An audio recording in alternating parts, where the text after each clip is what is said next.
Here we are in the Acer booth, and here it is, in the flesh, the laptop that many would have called impossible. But I, now that I've seen that it is indeed possible, would simply call very, very, very highly improbable. This is it.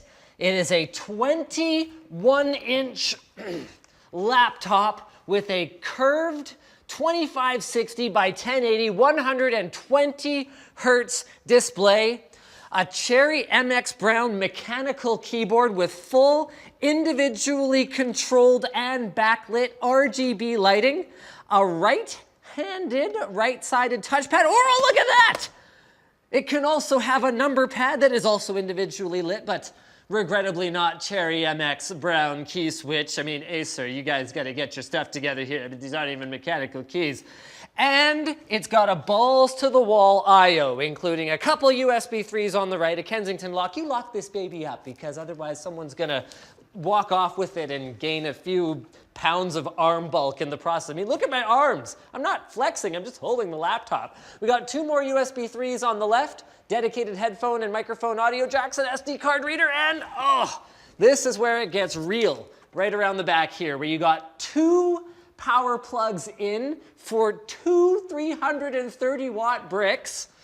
More on that later. Gigabit Ethernet, Thunderbolt 3.2 DisplayPort 1.2's, HDMI 2.0, and a whole lot of ventilation. So why does it need 5 fans and 9 internal heat pipes? That's a great question. It comes down to specs.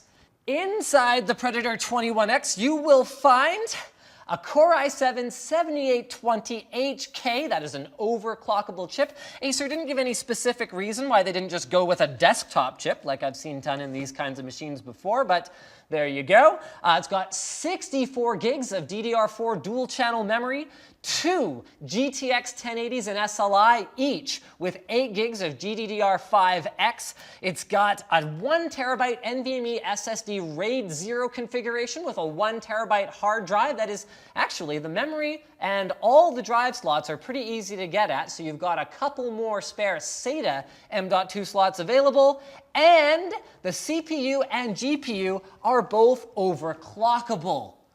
But what does that overclocking translate to?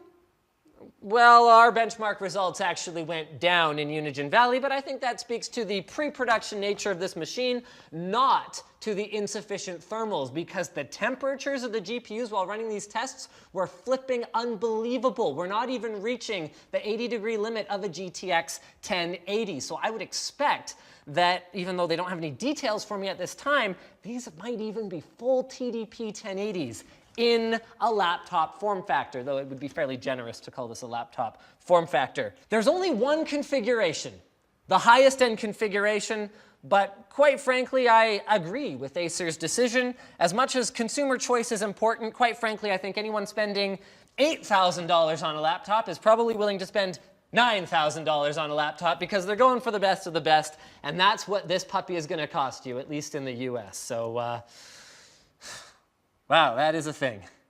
It's real. It is not a PR stunt. I mean, it might still be a PR stunt, but it's a real one that you can actually hold. I mean, look how thick this thing is. So thanks for watching our coverage of the Predator 21X here at the Acer booth at CES 2017, and a huge shout out to our sponsor for this video.